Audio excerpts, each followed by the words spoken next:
নমস্কার বন্ধুরা, কেমন আছো সবাই? আমি জয়ন্তী। আজ আমি তোমাদের সাথে শেয়ার করব চিংড়ি মাছের মালাইকারি। তো এই চিংড়ি মাছের মালাইকারি আমার ছোট মেয়ের ভীষণ পছন্দের এবং ওর আবদারেই আজকে আবার বানাচ্ছি চিংড়ি মাছের মালাইকারি। তো এর জন্য আমি মাছগুলোকে খুব ভালো করে পরিষ্কার করে ধুয়ে নিয়েছি এবং নুন হলুদ মাখিয়ে রেখে দিয়েছি। এটা এই 10-15 মিনিট আগে আমি নুন হলুদ মাখিয়ে রেখে দিয়েছি। চিংড়ি মাছের মালাইকারির জন্য যেটা মেন ইনগ্রেডিয়েন্টস, একটা হলো চিংড়ি মাছ যেটা ধুয়ে আমি নুন হলুদ মাখিয়ে রেখে দিয়েছি, আর একটা হলো এই কাঁচা নারকেল, মানে আর কি শুকনো বা ড্রাই কোকোনাট ওটা নয়, এমনি এই নারকেল চাই এবং এই নারকেলের থেকে দুধ বের করতে হবে। তো আমি প্রথমে নারকেলটাকে ফাটিয়ে নিয়েছি। চলো এবার নারকেলটাকে কুড়ে নিই, দিয়ে তারপরে এর মধ্যে থেকে দুধ বের করব এবং তৈরি করব চিংড়ি মাছের মালাইকারি। বন্ধুরা, এতদিন পর্যন্ত নারকেল আমি বঁটিতেই কুড়ে এসেছি। তো এবার শিবরাত্রি মেলায় আমি এটা কিনেছি, নারকেলের কুড়ুনিটা। তো প্রথমে তো বুঝতেই পারছিলাম না কীভাবে কুড়তে হবে এটাকে। যাই হোক, তো এইভাবে কুড়ে দেখছি খুব তাড়াতাড়ি হচ্ছে এবং খুব সহজে হয়ে যাচ্ছে, খুব তাড়াতাড়ি কোড়া হয়ে যাচ্ছে বন্ধুরা। তো আমার নারকেলটা কোড়াও শেষ হয়ে গেছে, খুবই তাড়াতাড়ি হয়েছে এটা। এরপর আমি নারকেল থেকে দুধ বের করে নেব। বন্ধুরা, নারকেলের দুধ বাজারেও কিনতে পাওয়া যায় দুধ হিসাবেই, কিন্তু সেটা তো প্রিজারভেটিভ থাকবে। তো বাড়িতে যদি করে নিয়ে যায় সেটা অনেক বেশি স্বাস্থ্যকর। তো আমি এইভাবে বাড়িতেই বানিয়ে নিলাম নারকেলের দুধটা।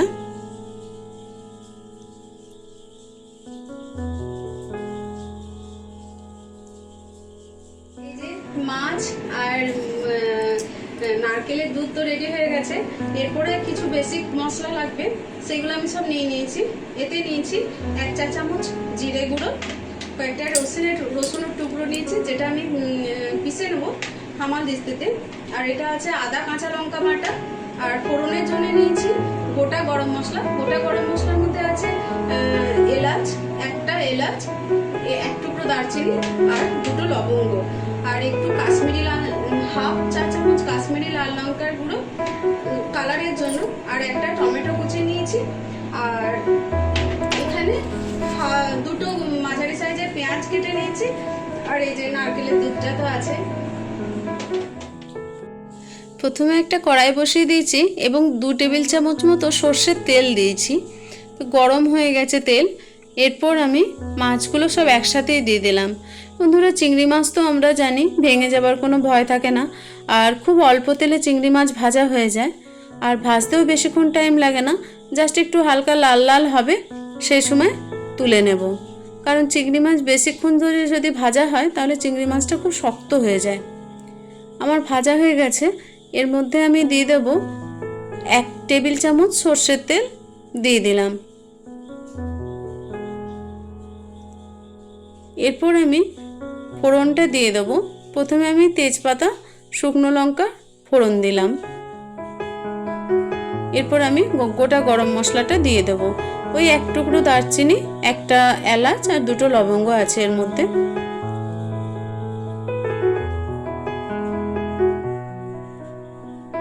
এটা থেকে এবার সুন্দর গন্ধ যখন বেরোতে লাগলো একটা ভাজা গরম মশলার, তখন আমি পেঁয়াজটা দিয়ে দিলাম, পেঁয়াজ কুচিটা দিলাম এবং পেঁয়াজটা যখন হালকা ব্রাউন কালার হলো তখন আমি টমেটোটা দেব। এরপর টমেটোটা দেওয়ার পর 1 চা চামচ আদা কাঁচা লঙ্কা বাটা ছিল, ওটা আমি দিয়ে দিলাম। এর মধ্যে মশলাটা হালকাভাবে কষতে থাকুক। এবার আমি চলো রসুনগুলো থেতো করে নিই। তো রসুন এখানে 15 থেকে 20 কোয়া মতো রসুন আছে। এরপর আমি ওটাকে ভালো করে থেতো করে নেব।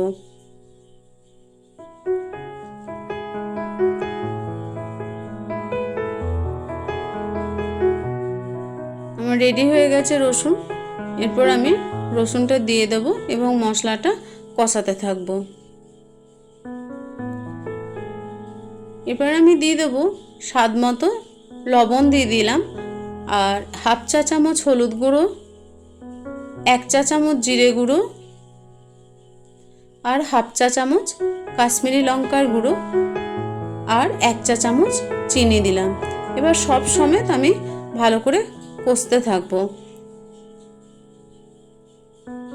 এবার মশলা ধোয়া বাটির একটু জল দিয়ে দিলাম যাতে মশলাটা আমি একটু ভালো করে কষতে পারি। তার জন্য বন্ধুরা খাবারে আমি কম তেল ব্যবহার করার চেষ্টা করি, সেই জন্য জল দিয়ে কষলাম।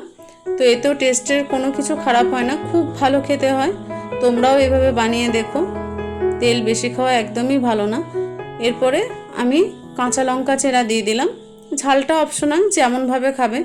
তো আমি 4টে কাঁচা লঙ্কা দিলাম এবং মশলাটা ভালো করে কষিয়ে নেবো। যখন মশলাটা তেল ছাড়া হবে, তখন হালকা তেল ছাড়তে থাকবে, তখন আমি এই ভেজে রাখা চিংড়ি মাছগুলো দিয়ে আরেকটু কষিয়ে নেব।